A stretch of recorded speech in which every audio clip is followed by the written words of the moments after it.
So let's just start here and take a look at this model and try to pick up some names that we heard on the video. Obviously, you probably didn't look at blood vessels before you came in here since you were studying for a lab test. But we can start out with something familiar. The heart, of course, will go in here, and all of a sudden we see the aorta, don't we? Mm-hmm. And we see a subclavian artery up here. Here's our old friend, the brachiocephalic artery, and here's the right common carotid coming off. And here's the second branch, which would be the left common carotid. And then over here we see the left subclavian artery. And coming back here we see the left subclavian vein, right subclavian vein. Now they don't show the external jugular here, but we see the internal jugular. That's fine. And of course this right here, this little section right here is the right brachiocephalic vein. Here's the left brachiocephalic vein. And of course this then would be the superior vena cava. It's coming into the, what part of the heart? Right atrium. This right here is the esophagus, a food tube coming down from the mouth, right behind the trachea here. And the stomach would be over here, of course. That's where it's coming through the diaphragmatic hiatus. The hiatus is an opening, and they showed you some blood vessels going through a hiatus. It's just an opening. So here's the diaphragm, which separates the thoracic cavity from the abdominal pelvic cavity.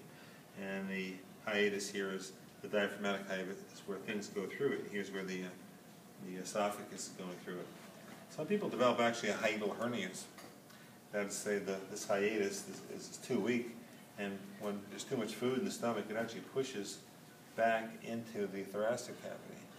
You have to either eat little tiny meals, or we have to go in there and surgically repair this hiatus.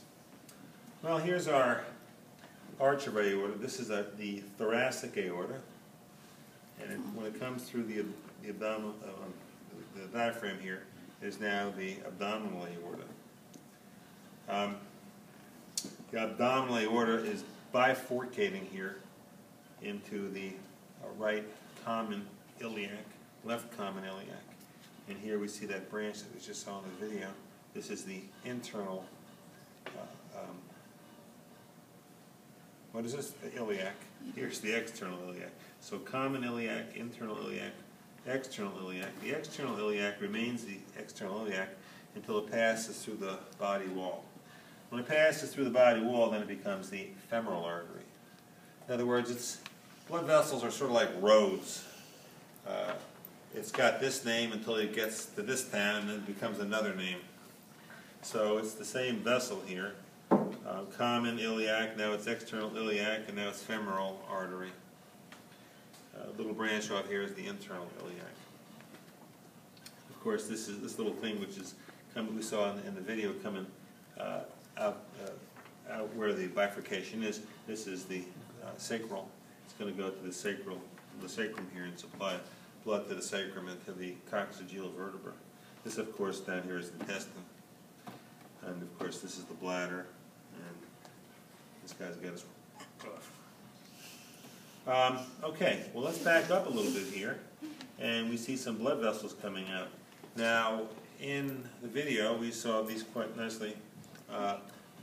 Where it comes off the aorta here, we call that the celiac trunk. C-E-I-L-I-C. The celiac trunk. A trunk obviously gives rise to other things. We saw that when we looked at the heart. We talked about the pulmonary trunk. We talked about the brachiocephalic trunk. And so we saw that it gave rise to other vessels. So, as a matter of fact, we really can't even see the trunk because we see these three vessels that are sticking out right where this is coming off the aorta. So the trunk here is like minusculely small. So we're going to see three blood vessels here. One is the gastric, one is the splenic, one is the hepatic. Gastric, splenic, hepatic. And it's hard to tell which is which because every time you see a presentation of this on a different model, they look a little differently. So either the artist or model creator wasn't exactly sure which one was which, or it doesn't really matter. But you have to know the branches that come off the celiac trunk. In other words, if I said, what do we call this vessel when it comes right off the aorta, you'd say the celiac trunk. Or if I say, what are these three vessels here, then you'd have to list them: splenic, gastric, hepatic. So that's the celiac trunk and the three vessels that come off it. This next vessel here is called the superior mesenteric artery. And here's the inferior mesenteric artery. Superior mesenteric artery, inferior mesenteric artery. Well, we see the renal arteries coming off, going into the right kidney here, and here's the left renal artery going into the left kidney. These are the adrenal glands. The adrenals are also called the suprarenals. They're just above. Interestingly enough, in the cat, the adrenals are all over the place. They're nowhere near the kidneys, so it's kind of stupid. The adrenals, by the way, are organs that supply hormones. The middle of the adrenal supplies epinephrine. You call it adrenaline, plus something called norepinephrine. The outside portion of the adrenal glands produce all of the steroid hormones: testosterone, not testosterone, a weak androgen that actually converts into testosterone that really has no effect on males because it's so weak. In females, however, that androgen, that male hormone that turns into testosterone, is responsible for giving women their sex drive. So a woman's sex drive is due to male hormones. Weak male hormones that actually convert into testosterone. Sometimes they produce too much of that male hormone, and it affects the female because her tissues are very, very sensitive to the male hormone, and she can develop some masculine characteristics, extra hair in her body, deep voice, and all kinds of masculine things. We call that condition hirsutism.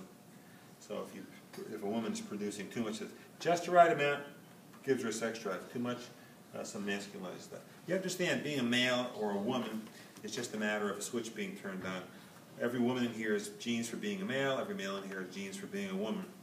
And you can actually see hormones being pushed at one way or another in early stages, and we can push a person one way or the other. In fact, most of us actually are what we call sexual mosaics.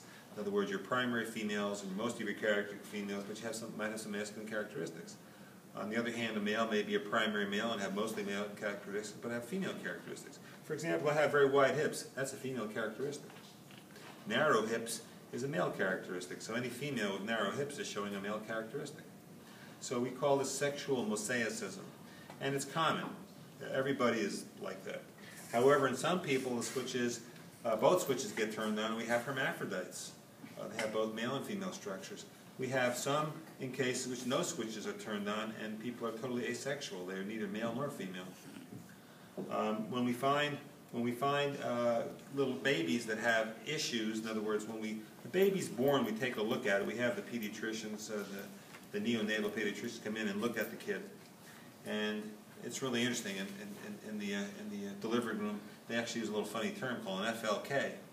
FLK stands for funny-looking kid, and it doesn't mean they're funny-looking. There's something wrong. They look at the configuration of the head. They look at the arms. They look at development of the genitals, and when somebody's labeled an FLK, that just means that we have to have a team of neonatal pediatricians to come in there and find out what's wrong and what can we do to correct it. Because interestingly enough, when kids are just born and there's a problem, as soon as you correct them, or the earlier you correct them, the more you can actually get a better outcome. So it's kind of a funny term, an FLK, but it's a good term to use because it doesn't mean it's funny. It's just there's something odd, and it charts nicely, FLK. So concept is everybody in here has genes for being the opposite sex, and as things develop, switches get turned on or off. By the way, the primary switch is, if it's turned on, the baby becomes a male. If it doesn't get turned on, the default sex is female. Oh, no. Interestingly enough, as we develop, every male structure and every female structure has a homologue in the other sex. That means there's a structure here that's exactly from the same tissues as it would be in the female. However, in the female, it develops differently. For example, the male penis, what is the homologue in the female? The clitoris. They're both erectile tissues. And interestingly enough, when sexual identification is dictated, not only do we have primary sexual stuff here, but brain development happens. So when people say that, you know, like, gee, I'm really a woman trapped in a man's body, it's not a joke. If a brain develops as a female brain and you don't have a female body, we have a problem. It's a gender identity crisis. That's why we have gender reassignment surgery. And gender reassignment surgery is not just because, gee, I'd like to be a male, I'd like to be a female, blah, blah, blah, blah. I used to have a next-door neighbor at Yale who was a gender reassignment surgeon. He was a resident, and it's like a 7 or 8 year residency doing this kind of stuff. Of course, we were at some party one night, and I said, "Well, George, is it you do both, change male and female?" He said, "Oh yeah, we have to do both." And I said, like a stupid person, "Well, which is easier, going this way or that way?" He looked at me like, he has glasses, he says, "Well, Dave," he says, "it's generally easier to dig a hole and build a mountain." So when he's changing a male to a female, it's easy because he just turns the penis inside out and makes a vaginal canal. Takes some of the other tissue and makes it. It's just really interesting. It's just tough when you're a female and you need to go to male. It's just a little hard to do. But it's not without successes and some one sort or another. But the point is, we shouldn't. It's kind of humorous on a superficial level for us, but we understand the gravity and the seriousness of the situation. So, having said that, these little red blood vessels coming down here are the gonadal arteries that we saw in the video. The gonadal arteries are going to, and the word gonad, by the way, means ovaries in the female, and gonads in the male are the testes. The gonads are the places where gametes are made, or sperm and eggs.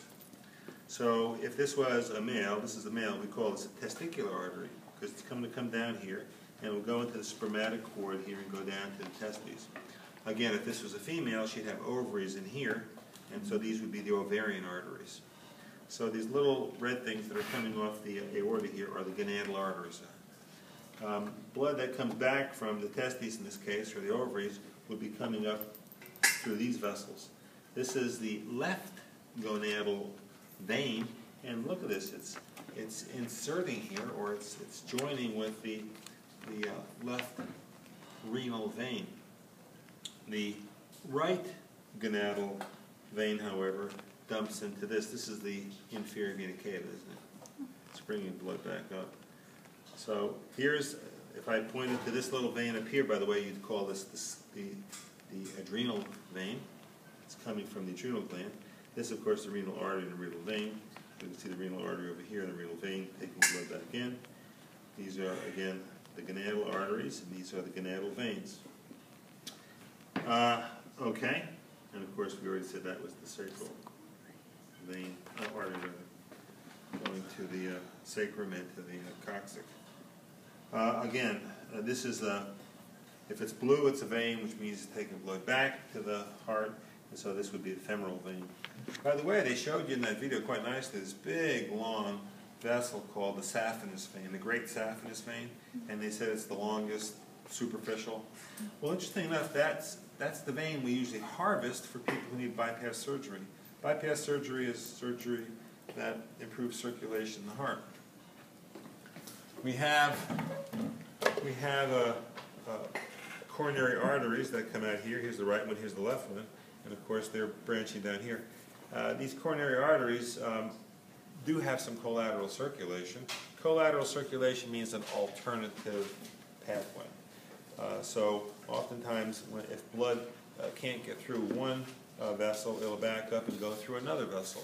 Collateral circulation. The heart has collateral circulation, but not a super duper abundant amount of it. And when we get to certain branches of the coronary artery, there's very little. And if circulate, or rather blood can't get through it, you can have a heart attack. That's what a heart attack usually comes from. In other words, denying a certain part of the heart muscle oxygenated blood. So what we do is we don't clear out the blockage. Usually, we do it. Well, actually, we do it more now because we have stents. Although there's been a lot of problems with stents. Stents are like mesh structures that we stick into a vessel and it holds it open. So if you have some